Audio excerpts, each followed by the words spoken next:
아마도 이 시간이 사실 되게 베이비가 많기도 하고 어린 자녀들이 많은 가정들에서 저녁 시간에 나오기 쉽지 않고 또 이 추운 날씨가 더욱 그런 것 같습니다. 하지만 오늘 이 영상을 또 많은 분들이 또 보고 있을 거라고 생각해요. 그리고 이후에 모든 영상을 온 교회가 공유하게 될 것입니다. 하지만 이 자리에 부르신 분들에게, 그리고 이 자리에 모든 영상을 보는 모든 분들에게 하나님께서 모두 한 감동을 주셔서 주님께서 이 시간 우리에게 원하시는 마음들을 같이 품는 그런 자리가 되었으면 좋겠습니다. 2주 전이었어요. 2주 전에 우리 리더 모임이 있었는데, 리더 모임 때 이제 다음 주에 주일에 교회 개척, 교회를 세우는 교회에 대한 비전을 나눈다라는 그런 이야기를 리더들과 함께 나누고 나서 그리고 나서 그때 여러 이야기를 나누면서 왜 교회를 개척하는 교회인지 꼭 다뤄줬으면 좋겠다라는 이런 이야기도 듣고, 또 하나 그리고 박용주 목사가 왜 교회를 개척하는지 그것에 대한 이유를 좀 나누어 줬으면 좋겠다, 이런 이야기도 듣게 됐습니다. 그래서 그렇게 생각하면서 지난 주일에 있었던 모든, 지금 3번으로 이렇게 비전을 나누는 그런 계기가 된 것 같아요. 그래서 그것들을 나누는데, 오늘 우리가 같이 좀 나누고 싶은 것은 이것이죠. 뭐냐면 특별히 박용주 목사가 왜 교회를 개척하는가 라는 이 부분에 대한 이야기를 나눌 텐데, 먼저 사실은 오늘 2가지의 이야기를 여러분과 함께 나누고 싶어요. 뭐냐면 박용주 목사의 나주혁신 장로교회 개척과 성장 이야기라는 이것을 크게 하나를 다루고, 또 한편에 2번째로 왜 박용주 목사가 교회를 개척하는가, 왜 그것에 가슴이 뛰고 있는 존재일까 라는 이런 부분에 대한 부분을 제 이야기를 좀 들려드리고 나누려고 합니다. 또 이 자리에는 애기 우리 은유리는 이렇게 품에 품고 교회를 개척하기 시작했거든요. 네, 지금은 이제 청소년이 이제 중학생이 되려고 하는 나이가 되어서 또 이 자리에 앉아 있습니다. 우리 온 가족도 이 자리에 앉아 있고, 더 이 자리에 내가 너무나 소중하고 귀한 우리 장년부 어르신들 이 자리에 있어서 너무나 감사합니다. 함께해서 감사하고요. 그리고 우리 모두에게, 그리고 이 자리에 또한 보고 있는 온 교우들에게도 하나님의 은혜가 넘치길 바랍니다. 하지만 무엇보다 제가 이 시간 좀 나누고 싶을 때 이 이야기, 특별히 우리 교회의 이야기, 개척과 성장 이야기를 들리는 건 어쩌면 교회에 오는 시기가 너무나 사람들마다 다른 것 같아요. 하지만 그 교회가 이제까지 왔던 그 교회의 이야기를 쭉 돌아볼 때에 하나님의 어떤 부르심, 그리고 하나님께서 어떤 방향으로 끌어오셨는지를 같이 확인했을 때 우리는 그 다음으로 나아갈 비전을 함께 걸어갈 수 있는 것 같아요. 인생이 그런 것 같아요. 과거에 걸어온 길이 미래에 걸어갈 길을 보여주는 것. 그때 우리가 굉장히 과거를 더듬어서 미래를 결정할 때가 있잖아요. 굉장히 중요한 지혜인 것 같습니다. 그런 측면에 오늘 이야기가 될 것 같고, 특별히 한 사역자의 인생 속에서 나타난 하나님의 인도하심들을 한번 쭉 제 인생 이야기 한번 들어보십시오. 그러면 무슨 말인지 이해가 어렴풋이, 또한 함께 마음을 이해할 수 있는 그런 이야기가 되지 않을까 싶어요. 그렇게 함으로 말미암아 저는 오늘 이 강의가 우리 공동체가 걸어갈 수 있는 그 길에 나침반이 되는 그런 시간이 되었으면 좋겠습니다. 아멘. 네, 아멘. 네, 그래서 먼저 나주혁신 장로교회 11년을 한번, 거의 12년이죠 이제. 네, 그 개척자인 박용주 목사의 관점으로 오늘 이야기를 이제 정리한다는 걸 꼭 말씀드리고 싶어요. 여러분 오해하지 마십시오. 저는 우리 교회의 역사가 우리 모두가 함께 걸어온 역사라고 생각해요. 근데 그것을 우리 모두를 조사해서 나주교회, 우리 교회의 역사를 다 서술할 수가 없으니까, 그게 불가능하니까 그냥 한계가 있는 이야기라는 걸 생각하시면서, 어떤 의미에서 정말 어떤 개척자, 담임 목사의 중심으로, 어쩌면 오늘 우리가 주제, 교회를 세우는 교회라는 그 주제를 위해서 한정적으로 제 관점으로 교회의 역사를 이렇게 정리했다는 걸 이해하면서 오늘 내용을 함께 다루어 갔으면 좋겠습니다. 우리는 아마도 저는 그런 것 같아요. 이 이야기를 쭉 들으면 그런 거 있잖아요. 저는 개인적으로 오늘 이 이야기를 쭉 볼 때에 요셉처럼 역사를 보는 관점이 있었으면 좋겠다라는 생각이 드는 거예요. 그렇잖아요. 우리 성경에 나온 요셉. 요셉을 보면 이제 마지막에 형제들 만났을 때 형제들은 그냥 요셉이 끊임없이 자기를 향해서 분노하고 자기 보면 죽일 줄 알고 생각하고 두려워하잖아요. 근데 요셉이 형제들을 용서하잖아요. 근데 요셉이 그럴 수 있었다는 건 자신의 굴곡진 인생, 형들에게 버림받고 노예로 팔렸던 그 모든 인생에서 하나님의 손길을 볼 때에 이해가 되는 것. 그리고 그 가운데 하나님이 더 큰 구원을 이루려고 이 일을 하셨구나라고 했을 때, 하나님의 구원의 손을 봤을 때 그때 이해가 되는 것이죠. 그리고 그런 어떤 관점, 그래서 오늘 이야기가 그런 관점이 됐으면 좋겠어요. 하나님의 그런 관점을. 그래서 여러분 한번 우리 교회 이야기를 한번 들어보십시오. 또 우리 자녀들에게도 한번 이 이야기가 정말 큰 은혜가 됐으면 좋겠습니다. 2012년 1월에 저는 유학을 준비하기 위해서 우리 형제 가족이 있는 광주에 내려왔습니다. 그 가운데 우연히 출석했던 가플리즘 다문화 교회가 제 인생의 진로를 완전히 바꿔놨습니다. 왜냐하면 한국어가 이제 제가 그 교회에서 머무는 기간 동안에 놀라운 일이 있었는데, 한국어가 서툰 외국인들이 성경 말씀에 귀 기울이고 그리고 복음에 굉장히 극적으로 반응하는 거예요. 그 외국인들이 한국말로 설교하는데, 한국말로 성경 공부를 하는데 그들이 반응하더라고요. 언어와 인종 그리고 문화적 장벽이 복음 안에서 무너져서, 여러분 우리 이번 주 오는 캄보디아 우리 정지현 선교사님하고 그 캄보디아하고 태국하고 되게 사이가 안 좋아요. 캄보디아하고 베트남하고 사이가 굉장히 나쁘습니다. 왜냐하면 인접 국가거든요. 또 원수 같은데 그 사람들이 나중에 친구가 되더라고요. 나 캄보디아 사람 싫어요, 막 베트남 사람 싫어야 하던 사람이 복음 안에서 하나가 되는 것을 보았습니다. 그래서 복음 안에서 중국 조선족, 베트남 사람, 스리랑카인, 그리고 네팔 사람, 한국인이 하나로 어우러진 그런 교회를 경험하게 되었습니다. 근데 그 교회의 중심에는 되게 하나님을 경외하는 그런 개척자 부부가 있었습니다. 그들은 늘 우리가 교회가 아는 것처럼 최용진 선교사님하고 김선희 선교사님이 그 가운데 있었습니다. 지금은 태국에 선교사로 가 계시죠. 근데 그들은 성경을 충실한 복음이 이끌어가는 그런 교회와 그리고 삶이 뭔지, 그러니까 성경에 충실한 복음이 무엇인지를 삶으로 보여준 것 같아요.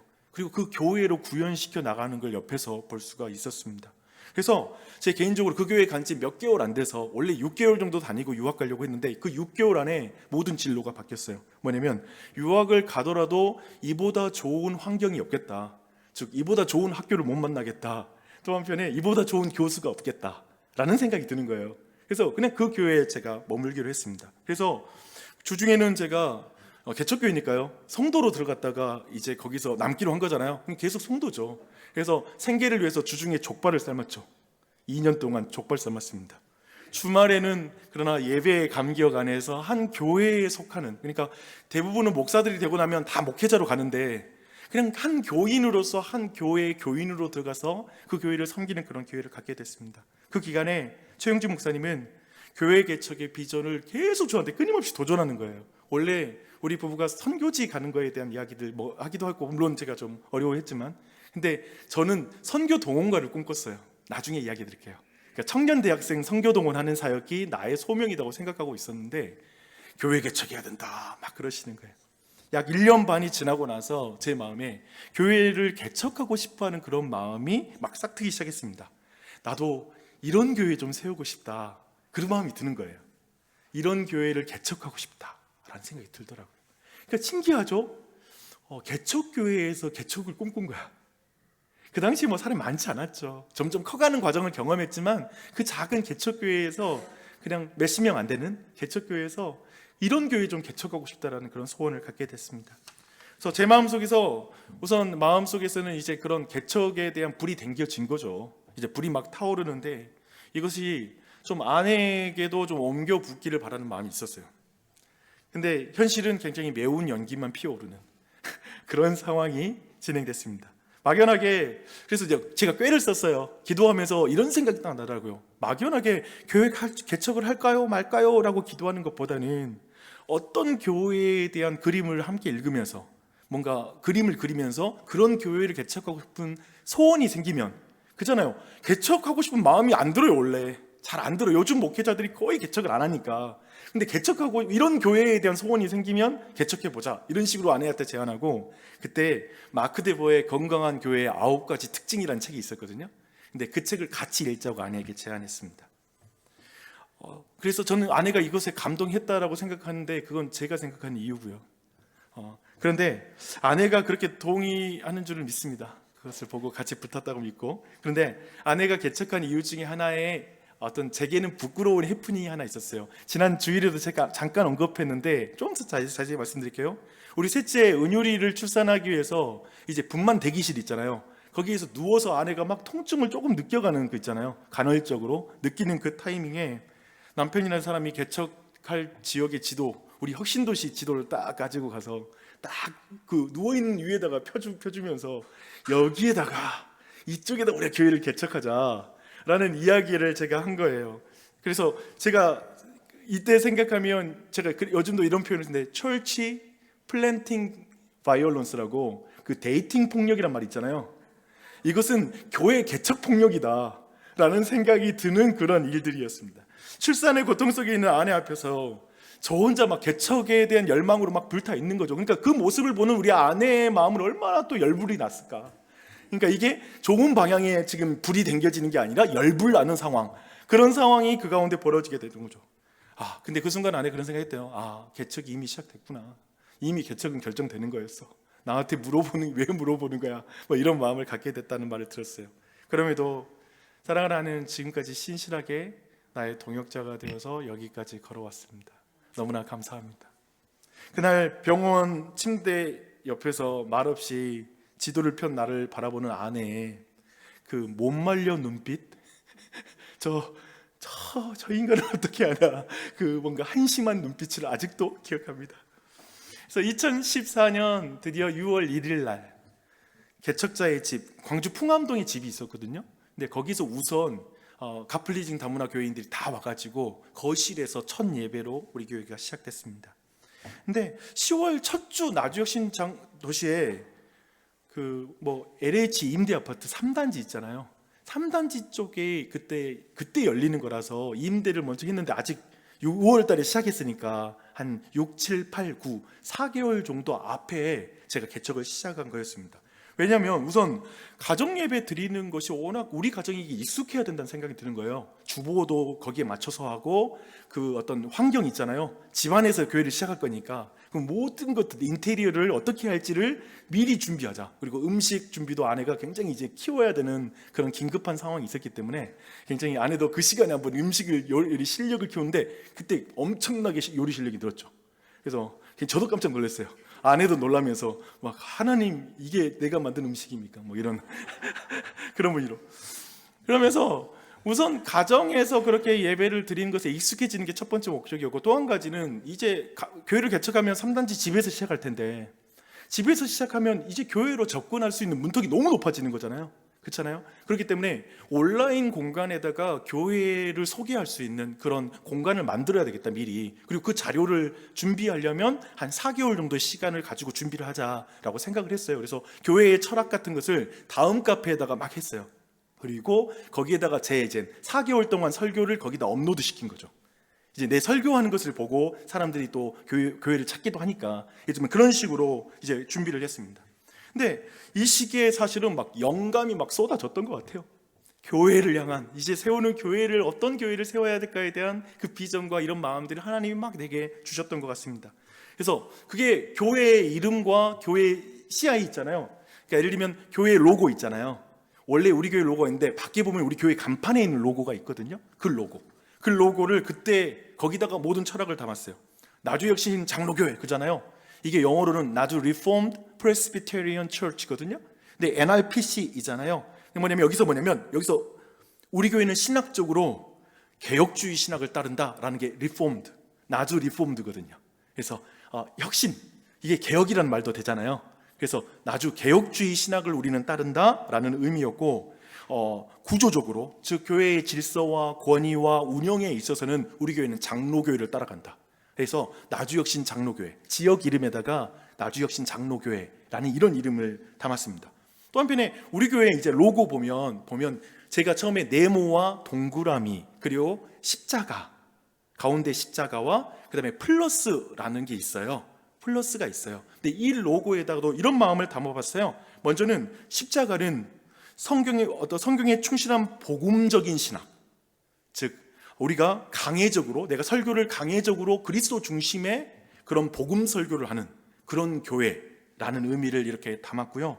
네모와 그리고 동그라미라는 것을 총체적인 복음, 그런 균형이 있는 교회와 삶에 대한 그림이었어요. 예를 들면 믿음이 있으면 행함이 있어야 되고, 사랑이 있으면 공의가 있어야 되고, 그리고 전도가 있으면 우리가 공공의 사역에서 삶으로 사람들을 구제하는 일도 있어야 되고, 이런 모든 것들이 총체적으로 가는 그런 교회가 됐으면 좋겠다라는 게 이 네모와 동그라미에 담긴 그런 의미였습니다. 그리고 플러스가 뭐냐면 교회를 개척하는 교회, 우리 교회는 이런 성장의 모델을 취한다 해서 그때 교회를 개척하는 교회라는 그 비전을 거기다 담았습니다. 그때 교회를 개척했지만 이제 뭐 교회를 집에서 개척했잖아요. 근데 제 마음은 굉장히 웅장했습니다. 여러분, 제 굉장히 마음은 웅대했어요.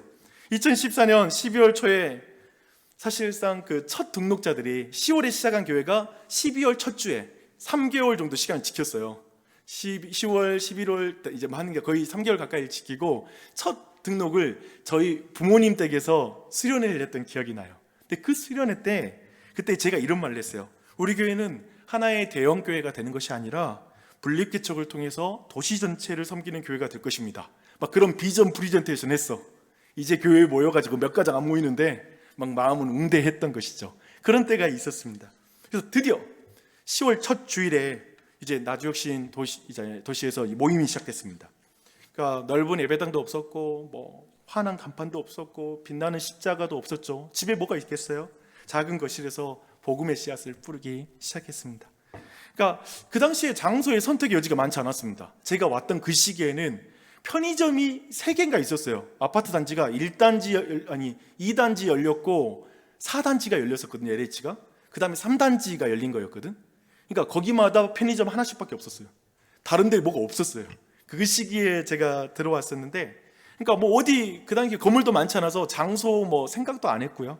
근데 재정이 넉넉했더라도, 예를 들면 물론 재정이 넉넉했으면 다른 공간도 생각했을 것 같아요.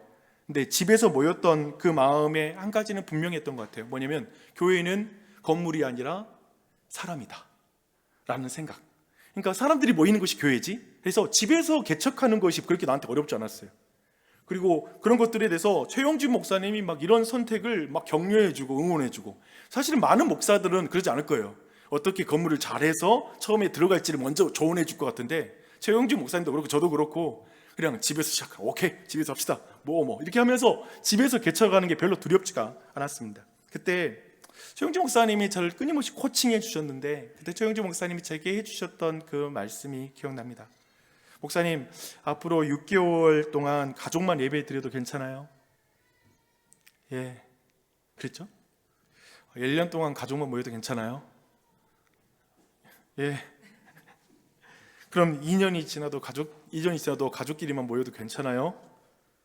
마지막 질문에는 좀 대답을 못하고 왜 이러시지 하는 마음이 들어서 그렇게 쳐다봤어요. 아는 이 하나도 없는 도시였고 개척 멤버 하나 없이 가정집에서 예배를 드리는 현실에서 그 물음은 마치 어떤 의미에서 목사님 말씀이 약간은 영적인 예방주사처럼 내 안에 있는 기대와 어떤 속도를 잠시 멈추고 차분히 가야 된다라는 걸 미리 말씀해 주시나? 이런 생각이 들면서 그렇게 좀 지금도 그런 생각이 있어요. 그런데 최용주 목사님 진짜 제게 하고 싶었던 말씀이 있었어요. 그 말씀 뭐냐면, 목사님, 가족이 교회라는 사실 잊지 마세요 라고 하더라고요. 그래서 아무도 없어도 가족만 남아도 그 자체가 교회인 거라고, 그거 잊지 말라고, 그것만으로도 의미가 있어야 된다라는 이 말을 제게 해주더라고요. 그 말씀은 그때 제게 되게 많은 울림이 됐던 말씀이었던 것 같습니다. 교회란 결국 복음을 중심으로 모인 사람들이며 가장 작은 단위인 가족이 곧 교회의 출발점이라는 이것에 대해서 정말 하나님께서 주셨던 그런 마음의 시간이었던 것 같아요. 그래서 초기에 이런 배경 속에서 초기에 자주 했던 말이 뭐였냐면 이런 거였어요. 그때부터 계속 최영주 목사님 계속 마음으로 코칭으로 계속 함께 해줬기 때문에 이거였어요. 우리는 교회가 세우는 교회입니다. 우리는 교회를 세우는 교회가 될 것입니다. 이 말을 초기에부터 했던 말이 굉장히 이 말이었어요. 굉장히 많은 사랑받고 도움을 받았기 때문에 그랬습니다. 그래서 우리가 아는 것처럼 이거 있잖아요. 복음에 심긴 가정, 도시에 꼽힌 교회. 사실 이 표어도 사실은 이런 배경에서 나왔던 이야기인 것 같아요. 결국 복음이 가정에 심겨야 된다 라고 하는 이런 마음이 이 안에 있는 것이죠.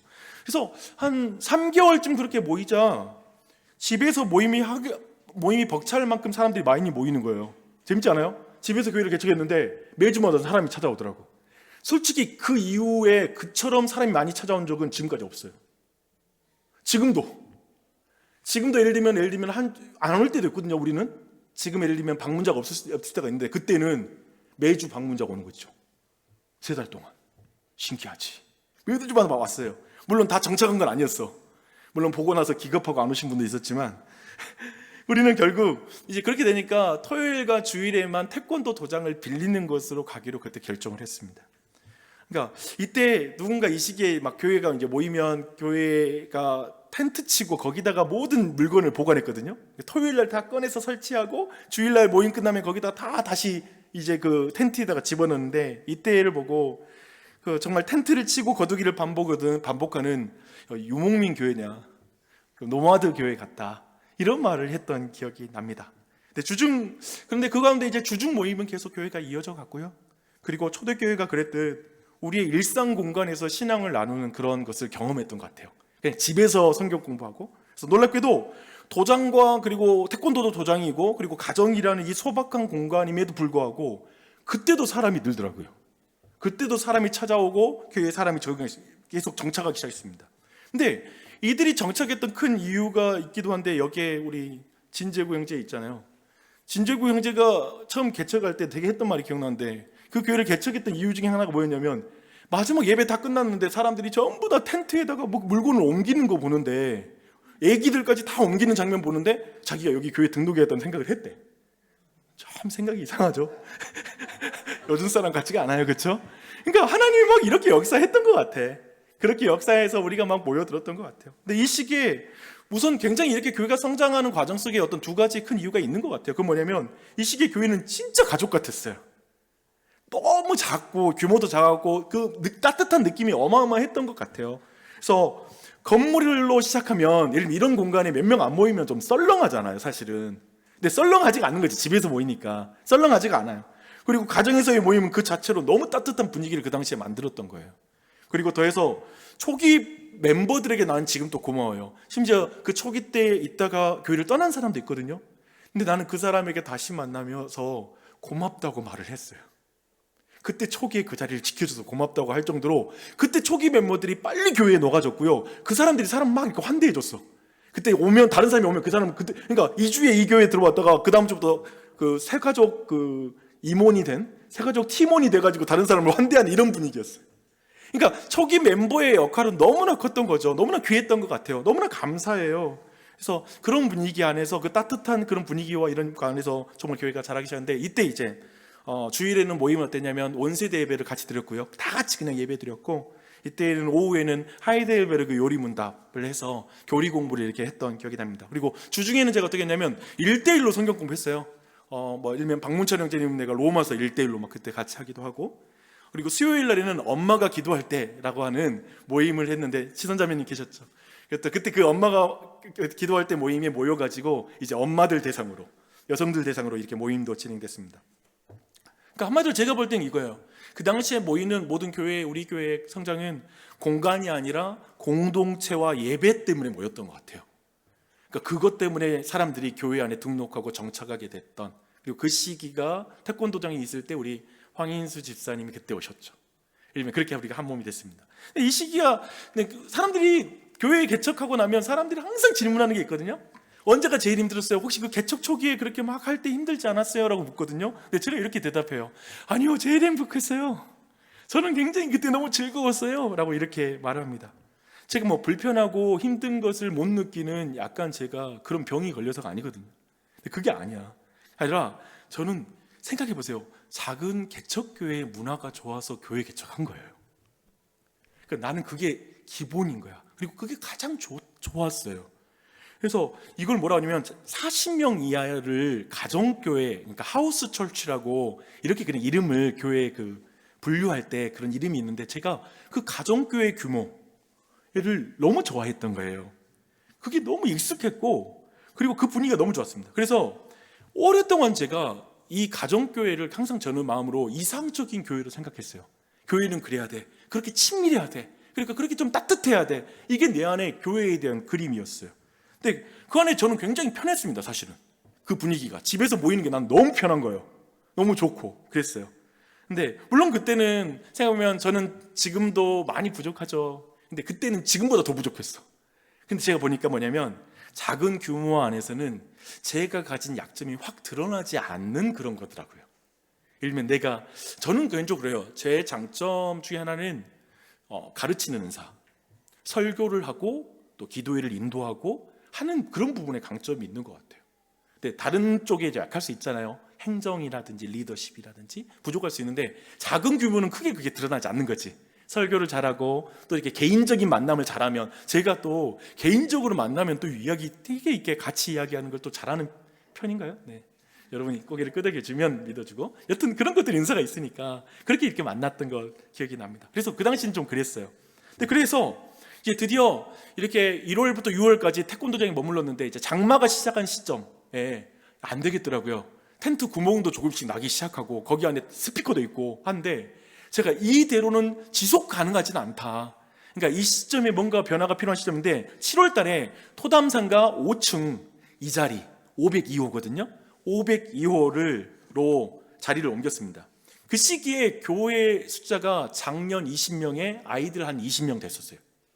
그때 이 지역으로 옮겼습니다. 그러니까 2016년 그리고 10월쯤 그래도 이제 새로운 공간을 옮긴 이후에 교회가 꾸준히 성장했는데, 근데 2016년 10월쯤에는 작년 40명에 자녀들 40명 정도, 그때가 이제 배가 되더라고요. 그러니까 1년 전 6월에 왔다가 그 다음에 1년 반 정도 지나고 나서 숫자가 배로 이렇게 교회가 성장하게 된 것이죠. 근데 이런 성장의 이유는 뭘까? 또 돌아와서 여기에 와서도 어떤 성장의 이유는 뭘까 했을 때 하나님의 은혜 때문이다라는 게 가장 정확하고 가장 근본적인 것 같아요. 근데 다만 주님이 사용하신 이유들이 있잖아요. 뭘 사용해서 우리 교회를 성장시켰다라는 지점들도 생각해 본다면 이 시기까지 교회가 한 40명 정도 될 때까지, 지금 2016년도 날 때까지 굉장히 확장된 소그룹처럼 교회가 굉장히 이렇게 가족적인 분위기가 있었어요. 그때까지도 서로 친밀하게 알아가는 분위기도 있었고요. 그리고 프로그램보다 사람, 그리고 조직보다는 따뜻한 분위기가 그때 더 강했던 것 같아요. 그 시기까지도. 그리고 그냥 시스템보다는 그냥 진심이면 되는, 이렇게 마음을 딱 진심을 가지면 다들 통하는 그런 시기이기도 했습니다. 그래서 의사결정도 굉장히 관계와 신뢰 속에서 굉장히 신속하게 그냥 이루어졌어요. 무엇보다도 그 당시에도 마찬가지였어요. 예배에 대한 역동성, 우리 교회는 되게 예배에 대한 역동성, 그리고 성경과 교리 중심의 교육, 그리고 가정 단위의 신앙 실천은 아마도 그때 우리 교회가 초기가 멤버가 젊은 사람들이 많이 왔거든요. 굉장히 베이비를 데리고 있거나 그런 유치부가 처음에 가장 30명, 40명까지 갔던 것 같아요. 유치부가.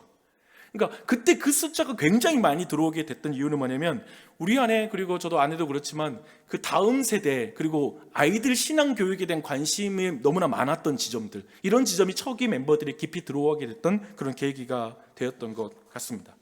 그래서 이런 수적인 성장이 이루어졌는데 내가 이거 자꾸 넘겨줘야 되는 걸 안 넘겨줬구나. 죄송해요. 뭐야? 네, 죄송합니다. 아유. 네.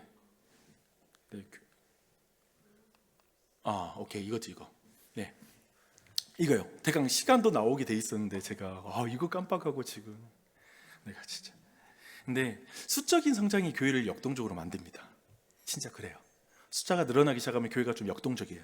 근데 교회의 규모가 빠르게 켜지면서 자연스럽게 교회 문화가 지금 달라지기 시작했어요. 그러니까 사역은 좀 더욱 복잡해지기 시작했어요. 유치부가 이제 예배가 분리되기 시작했고요. 애들이 너무 많으니까 유치부 예배가 분리되기 시작했고요. 그에 따라서 점점 교회가 행정과 전문성이 더 요구되기 시작했어요. 이 시기가 그런 시기였어요. 그러니까 예전에는 따뜻한 분위기만으로 가능했던 그런 것인데 일들이 이제는 체계와 질서가 없이는 안 되게 되는 상황이 되는 거예요. 교회가 이제 규모가 커지니까 그걸 갖춰야 되는 시점이 오더라고요. 그러니까 사람 세우고 함께 해야지만이 모든 일을 제대로 감당할 수 있는 규모가 되기 시작했던 것이죠. 근데 이미 2015년 하반기부터 주일 오후 교리 모임이 없어지고 마을 모임, 소그룹 형태의 모임이 그때 시작되기 시작했어요. 이미 그런 목양적 구조가 바뀌기 시작했어요. 사람들이 많아지니까. 그리고 이와 함께 마을장들의 모임도 시작됐죠. 그리고 동시에 2017년도에 아까 말한 대로 2016년 말에 작년 40명, 아이들 40명이 됐었는데 그 즈음에서 이제 2017년 넘어갈 때 운영 구조가 바뀌기 시작했어요. 그때 섬김위원회, 그러니까 즉 운영위원회라고 말할 수 있는 그 위원회가 만들어졌어요. 그때 만들어진 구성들은 예를 들면 마을장 중심으로 해서 그때 만들어졌습니다. 근데 교회의 성장이 이런 가져온 이런 문화의 변화, 이런 분위기가 바뀌면서 사실상 교회 안에 성장통이 시작되었습니다. 아시죠? 성장통, 성장하면서 느낄 수밖에 없는 그런 고통이기도 한데, 이때 제가 사실 그 고통의 이유를 잘 해석이 안 됐어요. 지금 왜 여기서 막 이렇게 여러 가지 서로 가운데 이렇게 뭔가 이렇게 소통과 많은 것에 어려움을 느낄 수 있을까, 갈등이 생길까라는 부분 좀 이해가 안 됐었던 그런 상황이었는데, 제 개인적으로 나중에 팀 켈러 목사님의 글을 통해서 그때 왜 그런 일이 있었는지를 제가 이해하게 됐거든요. 근데 그 이해한 내용을 한번 들어보십시오. 목회 리더십에서 가장 흔한 실수나 시행착오는 교회 규모의 중요성에 눈감는 데서 비롯된다. 규모는 교회가 어떻게 작동하는지에 지대한 영향을 미친다. 규모의 문화는 의사결정의 방식, 관계의 움직임, 효과성에 대한 평가, 그리고 사역자들의 일하는 방식 전반에 영향을 준다라는 것. 근데 이 부분이었어요. 즉 규모가 늘어난다는 게 단지 수적인 문제가 아닌 거예요. 뭐냐면 공동체, 그냥 근본적으로 많은 문화와 작동 방식 자체를 굉장히 많이 바꾸는 것이란 걸 그때 알게 된 거죠. 특히 운영위원회 구조, 이제 섬김위원회 이런 조직이 생길 때부터는 너무나 많은 게 바뀌기 시작하는 거죠. 나는 그래서 나중에 이제 주변에 있는 목사님들과 수많은 개척교회, 성장하는 교회들을, 목회자들을 만나보면서 쭉 보면서 이게 보편적이라는 걸 알았어요. 이게 우리 교회만이 경험하는 게 아니라 보편적으로 느끼는 성장통이라는 것을 그때 제가 알게 된 것 같아요. 그러니까 개척교회에서는 성장 속에서 결국 변화를 경험하게 되잖아요. 근데 그 과정 속에서 갈등과 어려움을 무조건 직면하게 된다는 거예요. 근데 제가 볼 때 이 변화를 잘 넘어가는 교회가 계속 성장하게 되고요. 근데 보니까 제가 볼 때는 일반적으로는 너무 과한지 모르겠는데 주변에 있는 목회자를 보는 결과 70% 정도가 40명에서 50명을 넘어갈 때, 혹은 70명에서 80명 정도로 넘어갈 때 단계마다 그런 성장통이 있는데, 그때 교회가 많은 숫자가 나가요. 그리고 교회가 그 상태로 멈춰버리는, 그래서 모멘텀을 못 만드는 교회가 되게 많더라고요. 아니면 목회자들이 사임하거나 그 사이에 있는 그 과정을 통과하지 못하는 게 제가 볼 때 70% 이상이 그래요. 요즘 세워지는 젊은 교회들은 대부분 그러더라고요. 그러니까 이 문제가 있었던 것 같아요. 근데 우리는 사실상 제가 볼 때는 돌아보니까요, 후자가 될 가능성이 굉장히 컸어요. 교회적으로는. 그러니까 제 자신의 왜 그랬냐면 원인은 저한테 첫 번째 있었어요. 그게 뭐냐면 내 자신이 행정과 리더십 영역에서 충분히 준비가 그때 되지 못했어요. 제가 좀 많이 좀 모질인데 좀 부족한 게 많았어. 어떤 부분에서는 제가 좀 부족한 게 있었다는 거예요. 근데 제 개인적으로 또 너무 모질이도 아니야. 너무 좀 이렇게 말하니까 무시할까봐. 근데 저 막 이렇게 뭔가를 학습하는 능력과 이런 거 바꿔가는 능력도 있어요. 여러분이 물론 그쵸? 믿어주시죠? 그쵸? 근데 제가 그 당시에 저는 규모가 만드는 문화를 굉장히 간과했어요. 지금 왜 이래 막 이런 생각이 드는 거예요. 숫자가 늘니까 이런 거 왜 사람들이 이렇게 지금 막 이러지? 막 이런 느낌만 받았던 거예요. 근데 그리고 그 당시에는 젊은 세대가 만들어내는 참여 방식과 그들의 감수성, 그리고 그들이 기대하는 목회자 리더십, 이런 것을 제가 잘 이해가 안 되는 거예요. 어떤 요구 속에 왜 이런 말을 하지? 왜 이런 걸 궁금해하지? 막 이런 식으로 내가 반응하게 됐던 거죠. 설상가상으로 내 자신이 어떤 그 당시에냐면 막 조직을 세우는 것에 대한 반감이 있었어요. 저는 교회가 막 이렇게 조직 세우는 게 그렇게 싫은 거예요. 그냥 형제들끼리 이렇게 교제하고 막 이러면 되지, 뭐 이렇게 뭐 조직 막 세우고 하는 게 너무 제게는 복잡한 거예요. 그래서 아까 말했잖아요. 개척교회에서 제가 개척을 꿈꿨기 때문에 제 안에 가정교회가 이상적인 그거였거든요. 가정교회는 막 조직 많이 필요 없거든. 같이 만나서 그 자리에서 이야기 나누고 막 진행하고 막 그러면 됐거든요. 근데 이런 말은 뭐냐면, 이런 근본적으로 제 안에 가정교회가 이렇게 이상적이라고 생각했던 이 마음들이 사실상은 제 안에 행정과 리더십에 대한 배움을 결국 제 안에 저해하더라고요. 그걸 막아버리는 거야. 왜냐하면 내가 부정적이니까, 조직에 대해서, 구조에서 부정적이니까 그걸 적극적으로 안 배우는 그런 상태가 됐어요. 그리고 이것이, 그러니까 그 작은 교회가 내 안에 이상적이라는 이 마음이 그 이후에 지금 오랫동안 나를 괴롭히는 문제였어요. 그 생각이 나를 끊임없이 괴롭혔어요. 그래서 근데 이것은 보니까 그 당시에 우리 교회가 아까 말한 것처럼 이렇게 성장을 더 이상 할 수 없을 수 있는 그런 상황이었다는 건 두 번째 이유도 있는 것 같아요. 그 뭐냐면 둘째, 우리 교회에 처음에 왔던 우리 모든 멤버들, 그 젊은 사람들이 교회를 세워본 경험이 전무한 사람인 거예요. 그러니까 뭐냐면 교회에 경험이 없던 사람이 아니라, 없다는 말이 아니라 교회의 중심에서 교회 전체를 보면서 교회가 어떻게 세워져야 되는지를 이해하고 있는 경험이 있는 사람이 한 명도 없는 거예요. 그래서 우리 어르신들 느끼게 들고 장로님도 우리 장로 경험하셨던 우리 강승선도 그렇지만은 그런 안목들이 있잖아요. 교회 전체를 본다는 또 인생의 안목도 있는 것이고 삶의 안목도 있지만 다들 젊었던 것 같아요. 그래서 교회 운영과 관련해서 질서와 권위, 소통 방식에 대한 기대와 그리고 이해가 다른 거야. 또한 성경적이면서도 역사적 그리고 교단적인, 우리는 장로교니까 그것의 운영과 질서에 대한 경험이 다르거나 아니면 거기에 대해서 그 이해가 너무 부족하다 보니까 결국 자신들에게 익숙한 운영 방식을 이제 이르면 나누게 되는 그런 방식으로 모든 것들을 접근하게 되는 문제가 그때 구성원들에게 또한 있었다라고 말할 수밖에 없는 것 같아요. 저도 부족했던 것처럼 이들도 지금 어떻게 해야 될지 몰랐던 거죠. 자기도 왜 이런지 모르는 거지. 느끼는지 몰랐던 상황인 거죠. 그래서 행정과 리더십에 대한 이해가 너무나 약한 목사가 있었고, 첫 번째 거기다가 새로운 교회에 사실상 적응, 왜냐면 교회 오면 2년 있잖아요. 교회에 오더라도 여러분 2년 차가 교회 중심에서 운영까지 들어간 경우는 없잖아요. 근데 이제 교회 막 와가지고 소그룹 리더하고 나서 1년 되고 2년 3년 된 사람이 교회 운영까지 들어온 거예요. 그러니까 그 문제들이 사실상 교회에 적응하기도 바빴던 사람들이 이 교회의 질서와 연합을 만들어낸 모든 논의를 해나갈 때 결국 거기에서 결국 시행착오가 없을 수는 없었다. 그리고 시행착오가 있을 수밖에 없었다라는 그 부분이 그 당시에 이제 생기기 시작했던 것입니다. 그래서 2017년부터 사실상 시작됐던 저의 성장통은 2019년도 말에 가서는 가장 그 성장통이 깊어졌던 시기가 결국 됐던 것 같아요. 그러나 하나님이 근데 그 과정 사실 그 3년이거든요. 2017, 18, 19 정확히 3년 만으로 3년이었거든요. 그 3년의 시간 동안에 하나님이 놀랍게도 그 중간중간 단계 때마다 하나님이 보호하시고 그리고 제 삶에서 일하셨어요.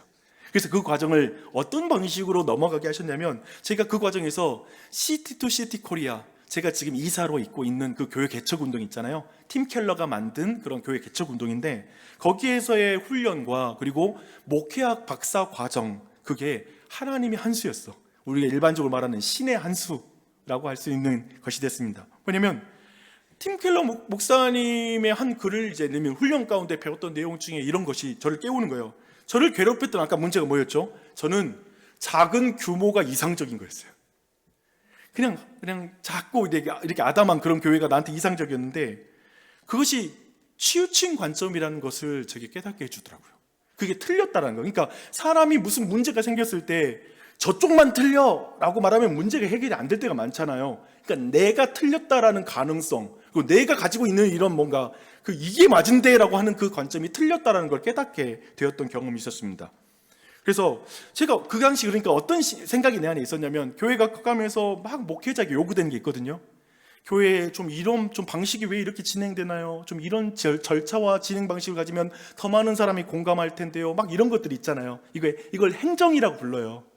이런 행정, 그리고 리더십에 대한 요구, 목사님이 좀 이렇게 해주셨으면 좋겠어요 라고 하는 사람들의 어떤 기대가 있잖아요. 이끌어갈 때에도 어떤 사람은 보니까 목사님 좀 강하게 이끌어가세요. 근데 어떤 사람은 좀 많은 사람들에게 이야기 좀 들었으면 좋겠어요 라는 이런 식의 많은 것들이 있는데 그런 부분에 대한 요구들을 듣는데 많은 것들이 그냥 교회가 커가면서 요구되는 것들이 비본질적인 것이라고 내가 생각하는 거예요. 그래서 여러분 아세요? 아까 제가 교회 개척할 때 교회는 건물이 아니라 사람이다 해서 집에서 막 개척하잖아요. 그러니까 제가 그 당시 자주 사용하는 말이 뭐였냐면 본질적인 거, 본질을 추구합시다. 근데 지금 제가 그 말을 함부로 사용하잖아요. 예를 들면 빌딩은, 건물은 비본질적이니까 신경 하나도 쓰지 말아야 되나? 아니, 이것들은 본질을 담는 그릇이야. 본질이 형성되고 여기서 막 공유되는 공간이야 했을 때 정당하게 빌딩을 다룰 수 있지, 이게 본질이냐 아니냐. 근데 그 당시 내 관점은 뭐냐면 이거 비본질적이야. 내가 왜 이런 것까지 알아야 돼? 내가 이것까지 왜 시시콜콜 막 하나하나 해야 돼? 스스로 그런 식으로 내가 생각하니까 내가 그 문제를 해결할 수가 없었던 것이죠. 그러니까 행정이라는 것도 생각해 보면 엑셀 작업 잘한다는 말이 아니라 결국 말씀을 공동체적으로 적용할 때에는 그 과정에서 공유의 여정이 필요하고 질서 있는 소통 단계를 잘 해내야 되는 게 바로 그게 행정이더라고요. 그래서 교회들은 목회자가 모든 활동을 질서 있게 그리고 모든 사람이 공감할 수 있게 이끌어가는 걸 너무 원하고, 그랬을 때 사람들이 친절함과 사랑을 느끼는 거예요. 제가 그때 깨닫게 된 거예요. 내가 이런 어떤 그 행정을 못하면 어떤 사람들은 목사님이 사랑이 없다고 해석이 되더라고요. 목사님 전혀 나를 배려하지 않아 라는 결과로 가더라고요. 그래서 그 결과 제가 이런 행정에 대한 관점이 이런 훈련을 통해서 딱 바뀐 이후에 이렇게 말하는 사람이 됐어요. 행정은 사랑이다. 행정은 사랑이야 하면서, 그때 정말 그런 과정 속에 중간중간에 내 안에 어려움들을, 아니야 이건 사랑이야, 내가 더 변화돼야 돼, 내가 바꿔야 돼, 우리 교회가 나 때문에 지금 내가 교회를 막는 사람이 되면 안 돼, 내가 변화돼야 돼, 막 그런 마음으로 부지런히 배웠던 기억이 나요. 저는 나에게 있었던 이런 변화가 나에게만 있었다고 생각하지 않아요. 아마 교우들에게도, 우리 많은 지체들에게도 그런 진지한 변화가 있었다는 생각이 듭니다. 그러니까 하나님은 지금 나와 그리고 교우들 모두를 변화시킴으로 결국 성장통을 견디면서, 그때 말했죠, 40명 넘어 단계로 80명 넘어서 이제 100명 넘어 단계로, 그리고 이제 150여 명이 되고 이제 그 넘어 단계로 지금까지 교회가 그 과정을 넘어온 것 같습니다. 그래서 꾸준히 성장했어요. 2019년 말 주일에 그러니까 약 100명 정도 모였어요. 그리고 다음 세대가 한 100명 정도 모이게 됐어요. 굉장히 커졌죠, 그렇죠? 아까 16년도 말에 40명이었으니까, 그러니까 19년도 말에는 이제 교회가 100명, 그리고 아이들이 100명 정도 성장했고, 그래서 2018년도에 기억이 나는데, 유치부 공간이 너무 부족해서 지금 새가족실에서 모였거든요. 너무 부족해서 601호를 임대하기로 결정하고 거기 공사를 했어요. 그리고 돈 없으니까 이 자리도 임대를 해놨는데 공사 바로 안 하고 1년 정도 지나고 나서 여기를 공사해서 예배당 공사를 2019년도에 공사를 끝냈어요. 이해되시죠? 그렇게 공사하고, 그리고 지금 이제 502호 1호는 이제 청소년부 공간으로 이렇게 쓰고 이렇게 예배당이 되었습니다. 그래서 2017년부터 2019년까지 이런 어떤 과정들이 크게 보면 있었는데, 근데 그 시기에도 우리 교회에 굉장히 복된 사역들이 있었어요. 뭐냐면 도시문화축제 윌러브 빛가람 같은 사역이 그 시기 17년도, 18년, 19년 3년 동안 우리가 이 일을 했었습니다. 그러니까 우리 교회가 이걸 제안했고요. 빛가람동의 여러 교회가 거기에 동의해서 같이 이 행사를 준비하게 됐습니다. 근데 그때 초기에 우리 도시 분위기가 뭔가 마음도 줄 곳도 없고 뭔가 소통이 없는 도시, 축제도 전혀 없는 그런 도시였거든요. 근데 그때 우리가 교회들이 주도해서 그 축제를 준비했을 때 굉장히 많은 반향이 있었던 것 같아요. 교회에 대한 이미지도 그렇고 많은 게 굉장히 신선했던, 개선되었던 그런 시간이기도 했습니다. 그래서 그런 가운데 그 뒤에는 예를 들면 교회들이 연대해서 구제사역 같이 하자고 해가지고 냉장고를 채워줘가 그때 교회들이 지금까지 이어오고 있어요. 근데 각 교회마다 지금 냉장고 채워줘를 사용하고 있는 거야. 어떤 교회는 더 늘려가는 교회도 있고 각자 교회마다 그렇게 일을 지금까지도 감당하고 있는 것이죠. 그 뒤에 목회자들 모임 만들어져서 서로 교회를 위해서 기도하는 일도 벌어졌고요. 저는 사실 그런 일을 너무나 최선을 다했어요. 그리고 그것이 안타깝게도 이런 건강한 흐름이 사실은 그 팬데믹 때문에, 코로나 때문에 이제 그 뒤로 딱 이어지지 못했지만, 이 더불어 숲을 이루는 그 교회 생태계, 그 복음 생태계에 대한 마음은 제 마음에 굉장히 강하게, 지난 주일날 이 비전을 나눴지만, 저는 이 말씀에 아까 말한 대로 우리가 그냥 교회를 개척하는 것으로만 그걸 하는 게 아니라 세워진 교회들과 아름다운 연대를 통해서 그 일을 해야 된다는 걸 저는 누구보다 우리 교인들이 아실 수 있을 것 같아요. 신실하게 그 길을 걸어왔던 것 같아요. 지금까지도 그래도 관계하고 간 것 같아요. 이런 것 중에 하나의 깊은 제 삶의 열매라고 생각하는 거 하나는 뭐냐면, 지난 저희 아버님 장례할 때 마지막 발인 예배 하는데 우리 지옥교회 목사님들이 사회, 기도, 설교, 마지막 축도 네 분이 와서 발인 예배 진행 다 했어요. 그러니까 우정이 생기고 같이 도시를 꿈꿨던 이 관계가 그 안에 만들어졌던 걸 경험했습니다. 근데 그게 참 나한테 복된 일이었던 것 같아요.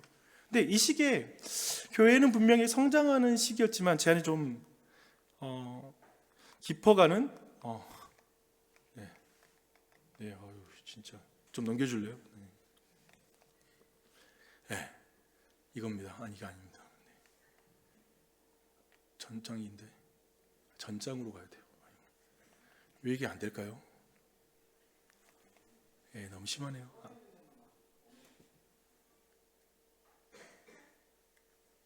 이게 되나?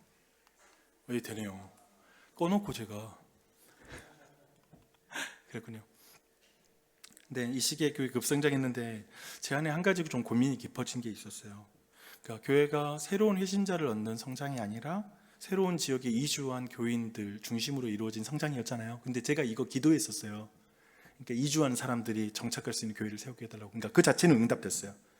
근데 이거 됐는데 교회를 세우고 5년 이상 되는 시점에 작년 세례자가 1명이었던가 2명밖에 안 되는 거예요. 5년이 됐는데. 근데 지금 12년 됐잖아요. 작년 세례자가 4명이 안 돼요. 이 부분이 저한테는 너무나 큰 고민이었어요. 그래도 이 정도 규모가 되면 그래도 작년대로 우리가 전도를 해서 복음을 들어서, 그리고 또 내가 주일이면 막 복음을 전한다는 걸 약하게 하는 목회자는 아니었던 것 같은데, 그리고 막 그런 것 같은데 왜 이렇지라는 것이 내 자신을 반성해야 됐고 우선은, 그리고 근본적으로 이 문제를 고민하게 됐던 것 같습니다. 분명히 내게 부탁하신 양들의 갱신을 위해서 내가 힘써야 된다는 것 따라서 정말 교회의 갱신을 위해서 힘썼습니다. 근데 잃어버린 영혼을 위한 교회가 되는 것도 중요한 사명이잖아요. 목사가 그걸 이끌어서 교회를 가야 되는 중요한 사명의 영역이잖아요. 근데 위에서 살핀 것처럼 이 시기에 저는 굉장히 이 17년부터 19년 이 성장 시기가 저는 교회 내부에 굉장히 신경 써야 될 시점이었던 거예요. 그런 여러 가지 문제에서 신경을 써야 될 시점이었습니다. 그러니까 한쪽에는 교회가 작을 때 드러나지 않았던 저의 부족함들이 교회의 운영과 관계에 어려움을 주고 있는 것 같은 상황들이 자꾸 쌓이고 쌓이는 거예요. 이 상황이 쌓이고 쌓였어요. 한편에서는 자꾸 이게 내 은사와 소명은 아닌 것 같다는 마음이 그때부터 생기기 시작한 것 같아요. 이게 진짜 내 은사인가? 이거 내가 이것까지 이런 부분 내가 할 수 있는, 잘할 수 있는 사람일까? 막 그런 거 있잖아요. 뭔가 문제가 생기면은 나를 막 이렇게 저는 좀 자책하는 스타일이라서 저를 돌아보는 스타일이기도 하거든요. 교회가 커갈수록 내가 이 교회에 맞지 않는 옷이라는 생각이 들더라고요. 그 당시에 내가 이 교회에 맞지 않는 옷이 되어가고 있는 느낌이라는 생각이 들었습니다. 그래서 내 한계도 굉장히 분명히 보이기 시작했던 것 같아요. 19년도 이제 말쯤이 됐을 때.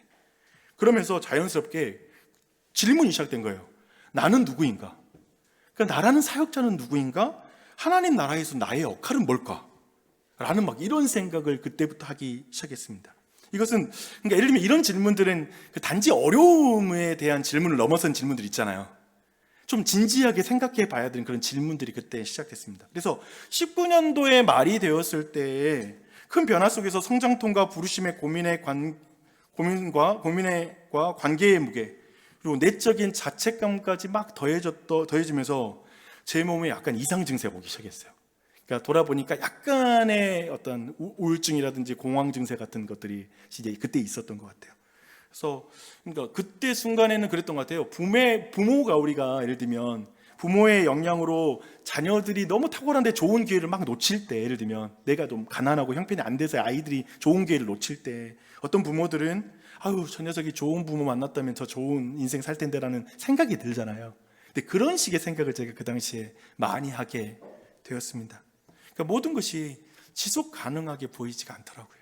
내가 이걸 어떻게 계속 할 수 있는 게 아니라 좋은 분이 오는 게 낫겠다, 그 생각을 그때 처음 막 깊이 하게 됐던 것이죠. 그래서 사실 일명 제가 볼 때 지금 돌아보면 번아웃이 완전히 온 거였어요. 번아웃이 왔었는데 그때 당시 섬김위원회, 이 자리에 우리 장동신 장로님 계시지만 그때 섬김위원회에 제가 내 상태를 알렸어요.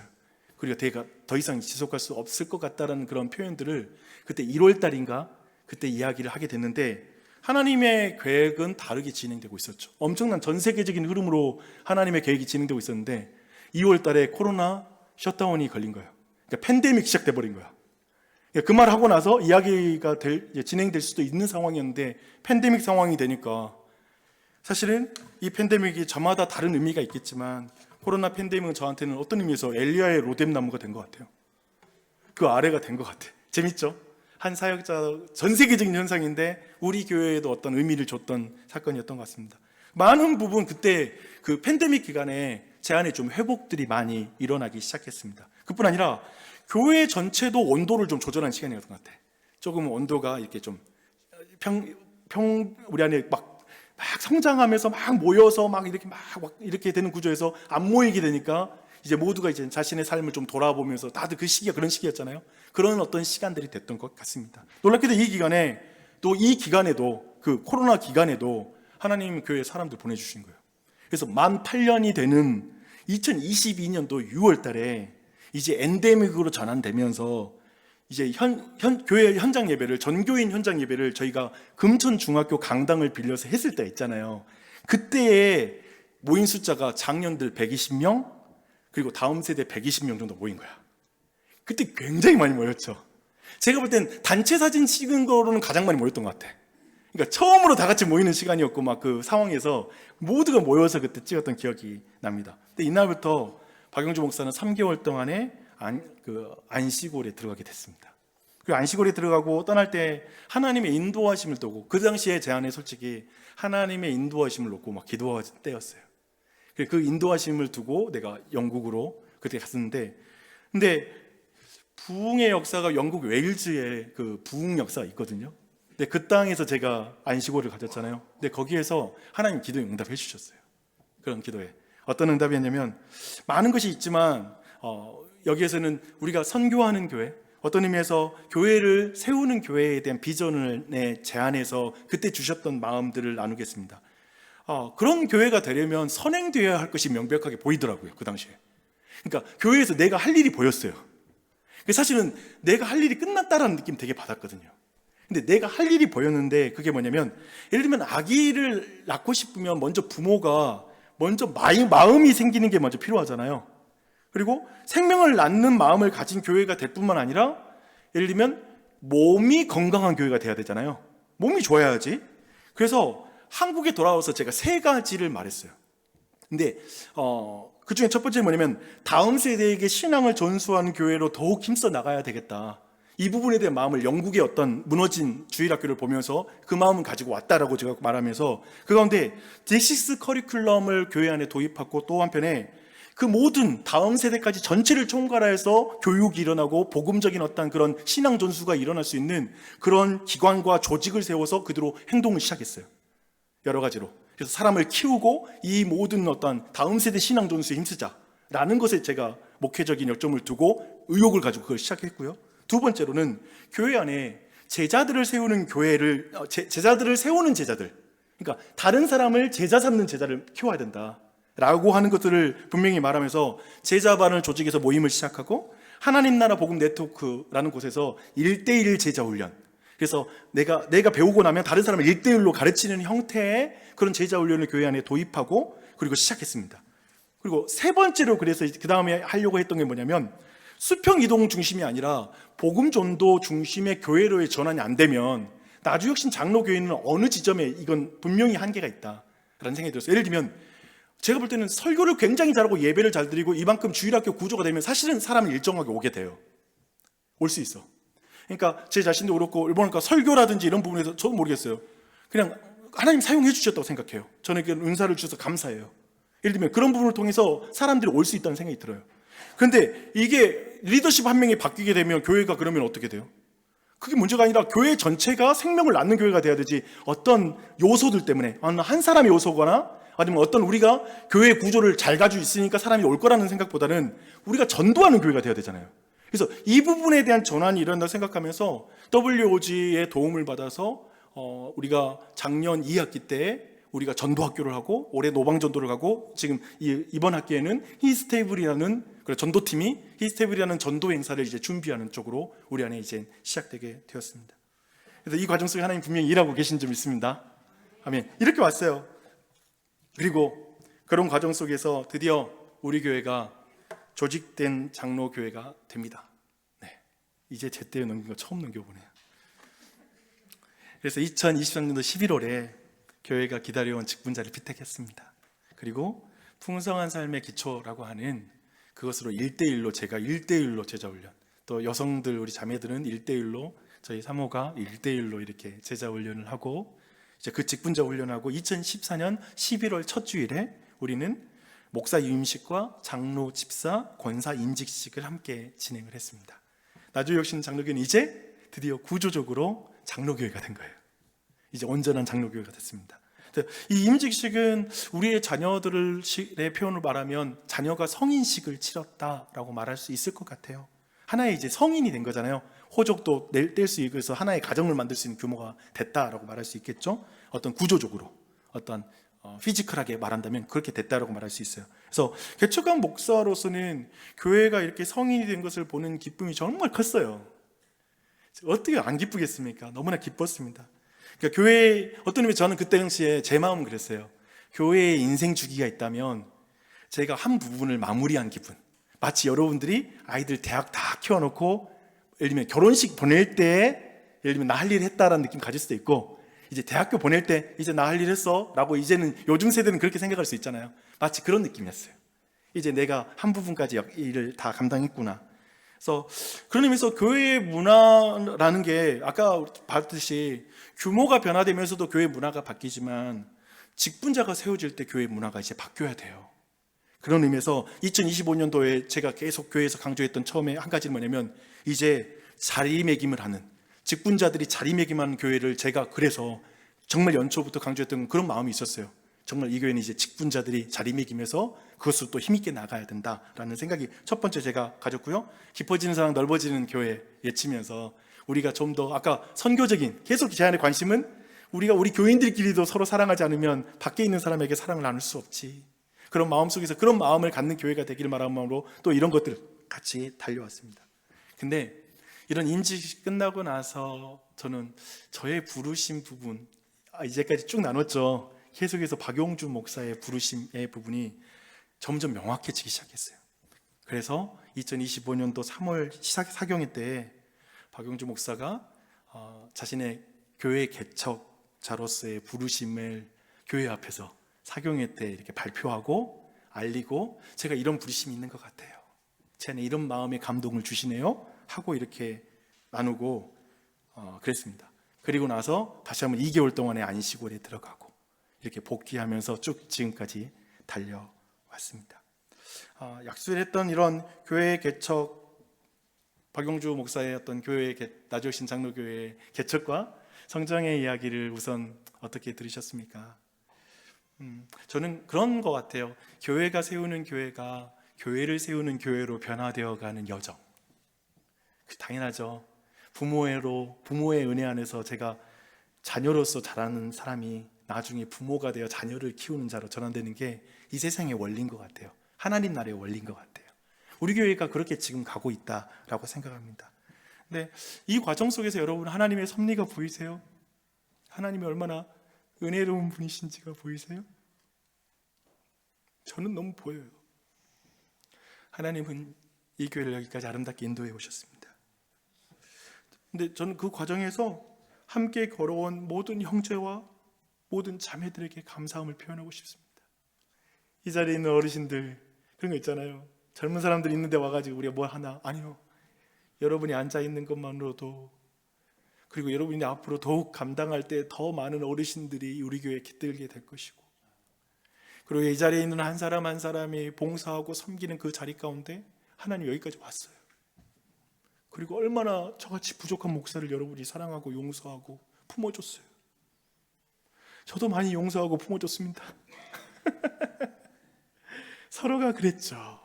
그렇게 하면서 그럼에도 불구하고 우리가 잘나서 여기까지 왔다라는 생각을 하나도 안 들어. 모든 과정 속에 하나님만이 역사하셨구나, 하나님만이 높임 받아야 돼, 다른 어떤 것보다 하나님이 예배 받아야 돼 라는 마음이 간절해요. 제 마음에 저는 막 그것을 높이고 싶어요. 나는 조금 더 우리에게 영광 돌리고 싶은 마음 하나도 없어. 제 마음에 간절한 건 정말 주님께 영광 돌리면 좋겠습니다. 그래서 제 안에 이 고백이에요.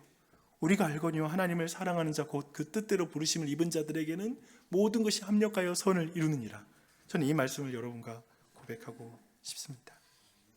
이게 나주혁신 장로교회의 지난 이야기입니다.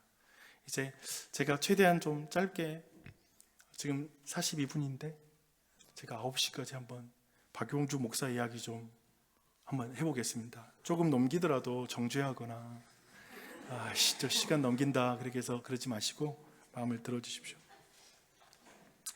사실 지난 말했잖아요. 17일 리더 모임 때 이 비전 나눌 때 리더들이 부탁했던 게 왜 목사님이 교회를 개척하는지에 대한 그 이유를 알려주십시오. 그 부분에 대한 설명이 좀 됐으면 좋겠습니다라는 말을 그때 나눴어요. 그래서 그 부분에 대한 이야기를 좀 말씀드릴게요. 그러니까 저는 우선가는 한 개인의 부르심은 항상 성경과 연결되어야 되는 것 같아요. 그래서 저의 부르심의 근거는 성경이었고 지난 주일날 제가 그 근거를 말씀드렸습니다. 근데 그것만은 정확히 설명이 안 되잖아요. 교회 개척하는 거 알겠어요. 근데 그것만으로 목사님이 교회를 개척하는 이유로는 충분치 않아요 라고 말할 수 있을 것 같아요. 근데 그런 의미에서 성경과 우리 주변에도 다양한 사례가 있는 것 같아요. 지난 주일날 제가 이런 말씀 드렸잖아요. 앞으로 한국교회의 3분의 1이 10년 안에 담임 목사가 바뀐대요. 다 은퇴한대. 그럼 그 교회에 후임으로 가는 사람도 있을 거 아니에요. 그러니까 개척하는 목사도 있겠지만 후임으로 대부분 가는데 왜 박용주 목사는 개척하려고 그래? 라고 생각할 수 있잖아요. 이런 의미에서 우리는 좀 더 이유를 알았으면 좋겠어요. 근데 제가 본 게 이거예요. 여러분 이걸 꼭 새겨들으십시오. 이게 가장 중요한 근거니까. 모든 사역자가 동일한 은사와 부르심을 받는 게 아니더라고요. 제가 이거 깨달았어. 모든 사람이 생각이 이치상 맞잖아. 모두가 하나님 은사를 주신 게 달라요. 그리고 부르심이 달라. 이걸 인정하는 게 너무 중요해요. 근데 이거 뭐냐면 여러분 바울과 베드로 사도를 한번 생각해 보세요. 한 사람은 이방인의 사도로 줬고 한 사람은 유대인의 사도로 불러요. 생각해 보면 하나님은 어떤 사역자에게 사역의 대상을 품게 만들어서 사역을 하는 거야. 근데 여러분들이 아니 이방인을 위한 선교만 해요? 그러면 유대인은 사람도 아니야? 이렇게 말하면 안 되는 거지. 그렇죠? 그냥 그 마음을 하나님이 주셨던 것이죠. 또 한편에 특별히 바울은 있잖아요. 이런 말도 해요. 다른 사람이 세운 터 위에 내가 교회를 세우지 않을 거야 라고 이렇게 말을 해. 뭐냐면 하나님은 한 사역자에게 선교의 원칙이라는 것을 딱 주시고 나서 선교의 원칙을 품고 그가 그렇게 사역하도록 하는 걸 하나님이 좋아하셔.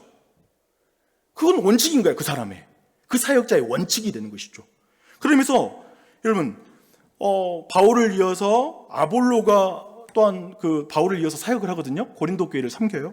그러면 여러분 이런 질문도 해봤어요. 두 사역자의 차이는 은사일까? 라는 생각을 해봤어요. 은사. 근데 내가 생각해 바울과 아볼로 모두가 성경을 너무 잘하는 사람이야. 제가 볼 때는 또 특별히 근데 다른 게 뭐냐면 아볼로가 말은 더 잘한 것 같아요. 그런 차이는 있지만 두 사람 모두 성경에 대한 은사가 있는 사람이야. 근데 바울도 그리고 또 한편에 저는 바울도 그냥 후임으로 목회를 한 군데에서 했더라도 잘했을 것 같아요. 제가 볼 때 바울은 그런 은사 있다고 생각해요. 또 한편에 아볼로도 선교사로서 충분히 할 수 있었을 것 같아. 근데 제가 보는 바울과 아볼로의 결정적 차이는 예를 들면 두 사람의 부르심의 문제야. 하나님이 소명인 거야. 너 이거 해 라고 하나님이 이렇게 시켜서 그 일을 하고 있다라고 말할 수 있는 것이죠. 그러니까 제가 보는 건 또 기질이 아니라 소명이에요. 기질이라는 게 있잖아요. 사람이라는 게 바울은 한 곳에 정착을 못하는 역막살이 끼었던 사람이야. 그래가지고 그렇게 선교한 거야. 그냥 한 군데 정착하는 거 아주 짜증내고 힘들어해. 이렇게 했다고 말할 수가 없어. 소명 때문에 지역을 이동한다고 보는 게 맞는 것 같아요. 저는 그렇게 성경 해석하는 게 맞는 것 같습니다. 근데 여기 이 방금 제가 말했던 부분이 저는 가장 중요한 이유예요. 박용주 목사가 지금 교회 앞에서 지금 박용주 목사가 여러분 앞에 이 일을 고백하면서 3월 달부터 지금까지 고백하는 한 가지는 이거예요. 제가 그런 소명을 가진 사람인 것 같다라는 걸 말하는 거예요. 제가 그걸 소명을 확인하게 됐다라는 걸 교회 앞에 고백하고 제가 이런 소명을 가졌는데 어떻게 할까요? 라는 걸 지금 교회 앞에 말하는 것이라는 것이죠. 그래서 교회 역사를 보니까 분명하더라고요. 그 분명한 거 뭐냐면 인사권자인 교회의 머리이신 예수 그리스도는 은사와 사명을 주신 그 사역자를 딱 불러서 릴레이를 하듯이 한 교회를 섬겨 가시더라고요. 그러니까 거기에 있는 사명자들은 하나님이 이런 거예요. 너 여기서 저리 가. 그럼 가야 되는 거야. 너 저리 옮겨. 너 여기서 할 일 했어? 다른 쪽 가. 그러니까 이게 하나님이 말씀하시는 거. 그러니까 단지 어떠면 제가 이번에 모든 것에 있어서 하나님이 목사님한테 그런 사명을 주고 불렀다면 함부로 평가할 건 아니겠죠. 그렇죠? 저 인간적인 거야 라고 말할 수는 없잖아. 자칫하면 내가 하나님의 어떤 사명과 이런 것도 우리가 진지하게 안 다루는 것이 될 수 있겠죠. 그러니까 저는 조금은 그런 마음이 있는 것 같아요. 저도 그렇고 하나님이 부르심을 제가 마음대로 할 수 없잖아요. 근데 그 부분을 교회 앞에 놓고 이야기를 나누게 되는 것이죠. 그러니까 이런 부분에서 이것이 교회사로 보면 스탠다드하다, 이게 이런 식으로 하나님이 일하신다라는 게 분명한 것 같습니다. 근데 이런 가운데 박용주 개인의 역사를 이제 13분에 거쳐서 한번 또 나눠보겠습니다. 제가 순복음 신학교 다닐 때였어요. 제가 원래 순복음 아닙니까? 딱 보면 이 장로교 목사 같지 않고 약간 순복음 피가 딱 흐른 것 같은 그 삘이 나는 그런 게 있는데, 제가 그때 할 때 진짜 뜨거웠지. 얼마나 뜨거웠는지 몰라요. 기도를 하는데 제가 별명이 뭐냐면 그 벽치기였어요. 벽치기. 새벽 예배면 무릎을 꿇고 이걸 2시간씩 하고 기도하는 거야. 그래서 별명이 박용주죠. 벽치기. 벽을 치며 기도한다고. 그렇게 막 목이 쉬어서 6달 동안인가 신입생 때 너무 뜨겁다 보니까 목이 6달 동안 목이 안 돌아오는 거야. 기도 막 하면 그런 열정적인 아이였습니다. 그런 대학생이었습니다. 근데 그때 제가 정말 뜨거웠던 게 농구와 축구에도 굉장히 헌신적이었거든요. 근데 그 미치게 운동을 많이 했는데 그런 나에게 총학생회 이제 올해 예배국장이라는 게 있었어요. 예배국장이 한마디로 말하면 학생들 안에서 목사인 거야. 담임 목사. 전체 학생들의 신앙적인 것을 전체 주도하는 그 위치인데, 뭐 우리 신학생으로 말하면 몇백 명이고, 예를 들면 그 안에서 이게 쟤는 운동권에 있으니까 저한테 뭐 누가 너 예배국장 할래? 라고 말을 할 분위기 아니었어. 그 당시 사람들이 저한테, 중국에서 왔던 그 여학생이 선배님은 체육학과십니까? 그러니까 약간 체육학과냐고, 나한테 신학과라고 생각 안 하고 체육학과냐고 물어볼 정도로 운동복만 입고 다니면서 농구했으니까. 근데 그런 나에게 예배국장 사역에 대한 제안이 온 거예요. 근데 그때 제 마음의 원칙이 뭐였냐면, 저는 그 원칙이 제 마음에 심어진 것 같아요. 뭐냐면 다른 사람들이 하지 않는 걸 제가 할게요. 이게 제 어렸을 때부터, 신앙할 때부터 제 안에 있는 거였어요. 그래서 남들이 하지 않는 거 내가 해야지. 근데 그분이 그런 거 솔직하게, 앞에 몇 사람한테 다 했는데 다 거절해가지고 나한테 찾다가 나한테 온 거였어. 근데 내가 하겠다고 그랬어요. 그걸 왜 사람들 안 하려고 했냐면 특별히 하나가 있었어요. 금요일 저녁마다 삼각산에 가가지고 철야기도를 인도해야 됐거든. 내가 그거 1년 동안 쉬지 않고 눈 올 때다 가서 그거 하느라고 죽는 줄 알았어요. 그래가지고 그거 뭐 그리스도 예수까지 올 때까지는 멈추지 않는 기도회래. 그래서 나한테 이건 반드시 지켜야 된다고. 근데 지금 안 해. 근데 그 당시엔 내가 그거 해야 되는 줄 알고 막 믿지가 않은 거예요, 그걸. 막 그렇게 하면서 했죠. 근데 그런 과정 속에 제가 한 번은 학교에 개심수라는 게 있어요. 개강심령 수련회 그래가지고 하는데 4학년 때였던 것 같아요. 앞에서 4학년 되면 이제 다 뒤쪽으로 빠지거든요. 앞쪽에 신입생들이 열렬하게 찬양하고 우리는 뒤에서 이게 전체를 보는데, 그래서 그 당시에도 막 열정적으로 예배를 드렸는데, 그때 앞에 보는데 이건 제 특별한 경험이니까 환상을 보게 된 거예요. 그런 환상 중에 하나가 뭐냐면 수없이 많은 청년 대학생들이 열방 가운데 나아가는, 그리고 내가 그 열방 가운데 나가는 청년 대학생들을 일으키는 선교 동원을 하는 그런 영역에서, 세계 복음화의 사역에서 내가 쓰임받는 그런 내 안에 환상을 보게 된 거예요. 그것을 보면서 사실은 저는 그때 시기에 이제 제가 졸업하면 선교사로 나가겠다는 결정을 했어요. 근데 제가 선교지를 결정할 때에도 어떤 게 있었냐면, 여러분 아까 말했죠. 제 안에 원칙, 제 안에 심는 원칙, 남들이 가지 않는 땅에 가겠습니다 라는 거였는데, 남들이 안 가는 땅이 2땅이 있더라고요. 뭐냐면 무슬림 땅하고 공산권을 많이 안 가더라고. 그래서 내가 보니까 이 2가지가 겹친 지역을 봤어. 신장 우이구르 자치구, 중국에 있는 무슬림, 정부의 통제와 함께 무슬림의 문화까지 있는 그곳, 거기를 방문했지. 그리고 거기에 내가 가기로 했습니다.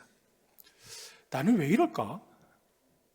한 사역자, 내 안에 있는 이런 원칙 있잖아요.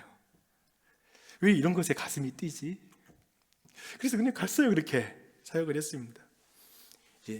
아까 말한 것처럼 제가 이제 가플리진 교회에서 이제 교회 개척에 대한 마음을 품고 이제 교회를 개척할 때 지역을 결정해야 되냐. 저한테 지역을 개척할 수 있는 2군데가 있었어요. 서울로 가면 개척 멤버가 있었어요. 개척 나랑 같이 할 수 있는 사람들이 보이더라고. 하자 그러면 따라올 사람들이 있더라고요. 물론 그때 내 생각인지 모르겠지만 여튼 있었어. 근데 나주로가 보이더라고요. 나주가. 근데 나주로 가게 되면 개척한 멤버들이라든지 이런 기반이 전혀 없어. 이런 상황이었어요. 근데 그때 나주를 이렇게 선택할 때 마음 뭐였냐면, 제가 전라도 사람이기도 하지만 저는 전라도가 참 소외당한 땅이기도 하다라는 생각이 되게 많았어요.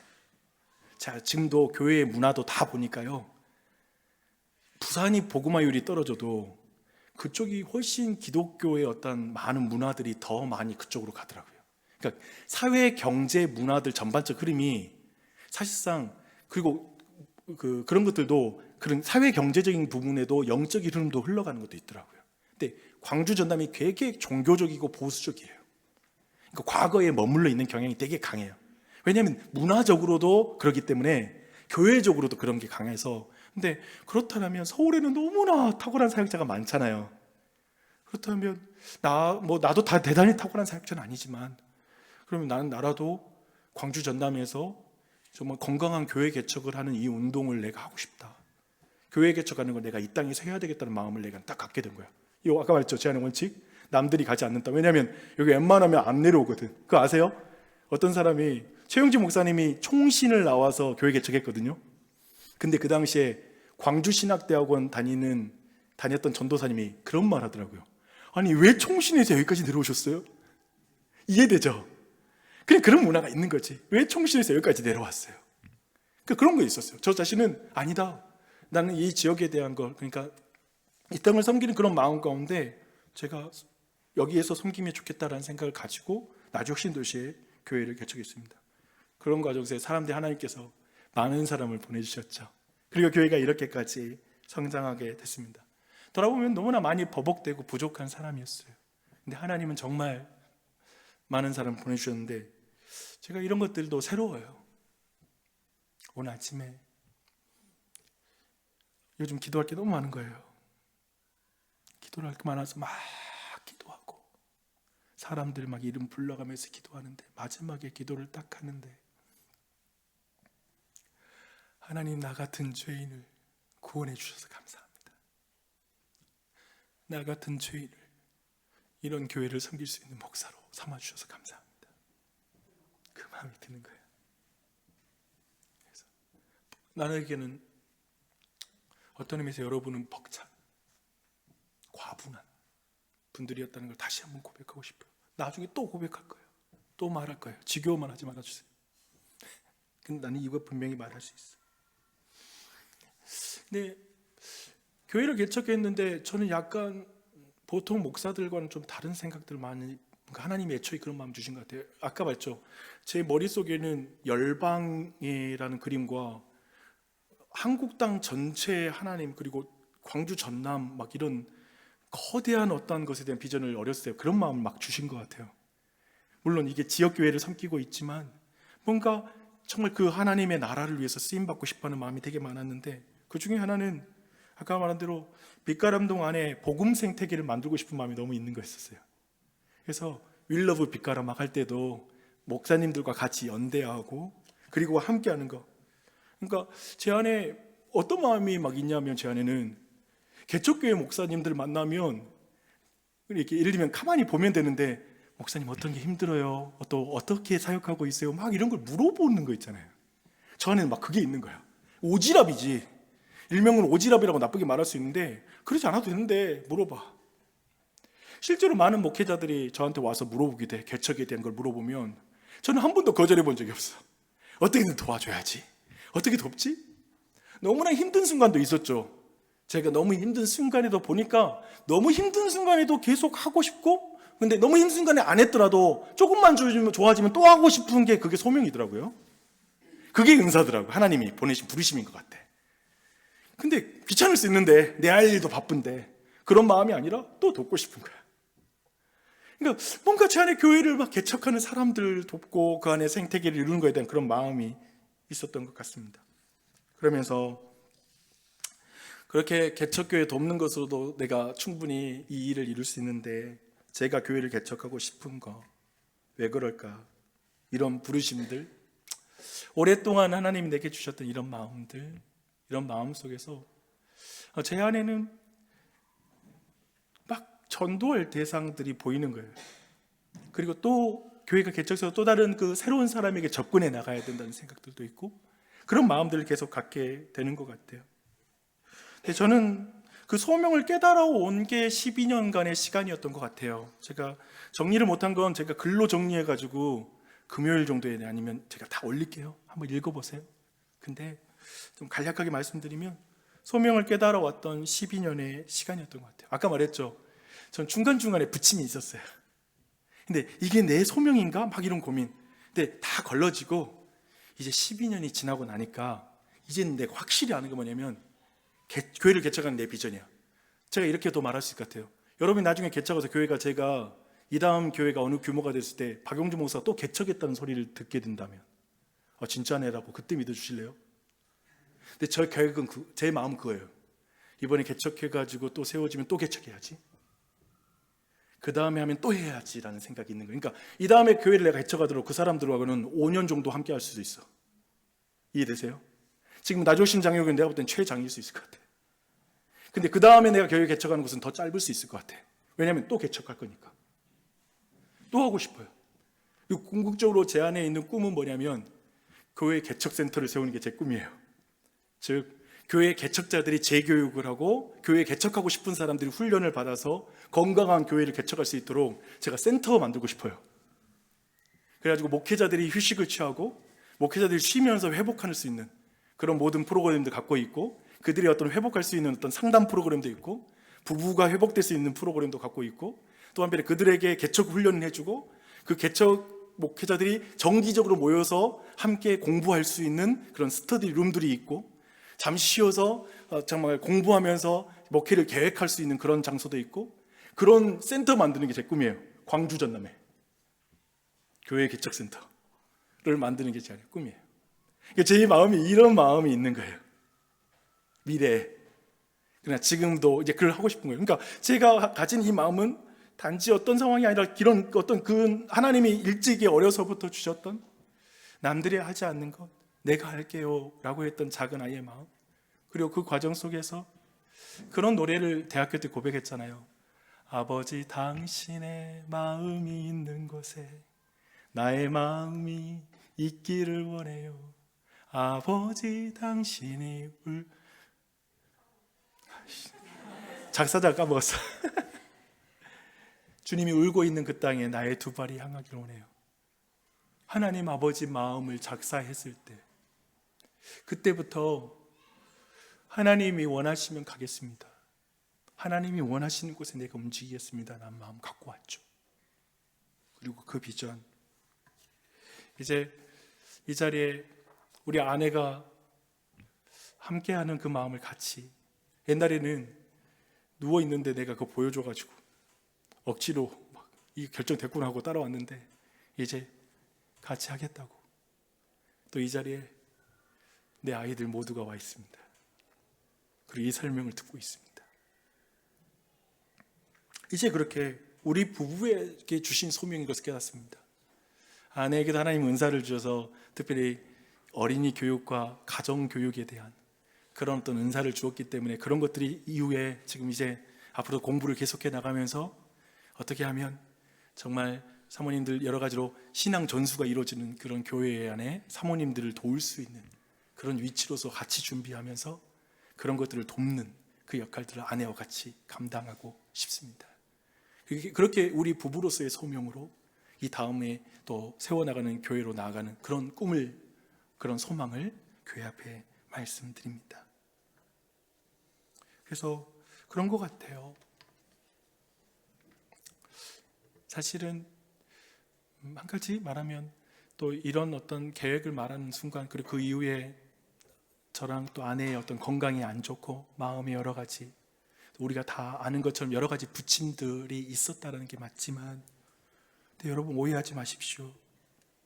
어떻게 우리 안에 어떤 약점과 우리의 실수와 갈등이 한 사역자의 인생의 걸음을 결정하게 만들면 되겠습니까? 우리 교회의 걸음을 그걸로 결정하면 되겠습니까? 저도 그러면 실수하는 거고 우리 모두도 실수하는 것이 아니겠습니까? 이것 때문에 이것을 확실히 하고 정확하게 하나님의 뜻을 확증해 가는 시간들도 저도 가져야 됐고, 그러면서 정말 하나님의 인도하심, 이 긴 역사, 저라는 사역자에게 이렇게 길게 해왔던 하나님의 역사 속에 있었던 거였습니다. 그 과정 가운데 이런 고백을 나누고 있죠. 그래서 여러분들이 이러한 것들, 저를 사랑하고 보호하고 지지하고 싶으시다면 이 모든 상황을 인간적으로 보지 않는 게 중요한 것 같아요. 진짜예요. 그게 아니라 하나님을 주목했으면 좋겠어요.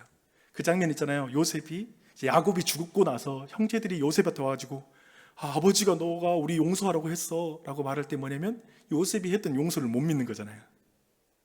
그러니까 요셉이 진심을 못 알아주니까 요셉이 너무 슬퍼서 울어요. 그러니까 지금 내가 여러분에게 말하고 싶은 것은 뭐냐면, 박용주 목사가 지금 이 모든 과정에서 말하고 싶은 것은 제 진심은 이거라고 말해주고 싶은 거예요. 근데 제 진심으로 여러분이 이해해 주는 것이 나를 사랑해 주는 거지, 혹시라도 다른 식으로 말하는 것이 있다면 그건 내 진심이 아니다. 그리고 그렇게 해석하는 게 받는 건가? 아닌 것 같아. 그리고 그것을 그 방향 안에서 저의 마음을 받아주면 좋겠, 그런 것들을 그냥 이해해 줬으면 좋겠다라는 생각이 듭니다.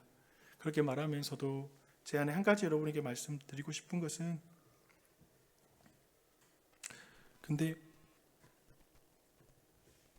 교회를 너무나 사랑하고 여러분이 나를 사랑해서 마음 가운데 어려우신 부분들을, 제 안에는 그 부분은 너무 죄송해요. 혹은 그런 부분들에 대해서 내 안에 그런 부분에 대한 제 안의 마음의 아픔, 그러니까 그런 어떤 제 마음도 같이 함께 우리를 너무 사랑해 주셨기 때문에, 그리고 너무 사랑하기 때문에 갖는 여러분의 마음에 대해서는 너무나 내 자신도 그런 마음이지만, 성령께서 어떤 의미에서 안디옥 교회가 바울과 바나바를 파송할 때의 마음처럼 너무 아끼고 사랑하지만 하나님의 소명이다, 뜻이다라고 믿고 이제 우리의 손에서 내어줄 수 있는 그런 과정이 또 앞으로도 이제 차분적인 교회의 절차 안에서 그런 것들이 또한 진행이 될 수 있었으면 좋겠다는 마음을 표현해 봅니다. 사랑합니다. 그래서 단순한 것 같아요. 사실 이 모든 거 오늘까지 사실상 우리가 이런 소명을 가지고 있는 것 같다, 우리가 이런 소명을 가지고 있고 이런 꿈을 지금 가지고 있습니다라는 걸 교회 앞에 분명히 고백하고 이제 전달하는 시간을 갖습니다. 들으시면서 가슴이 뛰었습니까? 그럴 수도 있죠, 그렇죠? 하나님은 그렇게 일하시는 거죠. 그래서 하나님이 구원하는 걸 기대하시게요. 나중에 그렇게 말하는 거죠. 요셉처럼, 우리가 똑같이 요셉처럼 신앙이 자라가지고, 아니요, 그때는 힘들었죠. 하지만 보니까 지금 이렇게 많은 사람을 구원하기 위해서 하나님이 그렇게 일하셨다는 걸 알게 됐어요 라고 고백하는 거, 그게 교회가 아닐까. 그렇게 나아가는 우리 교회가 됐으면 좋겠습니다. 네. 기도하겠습니다.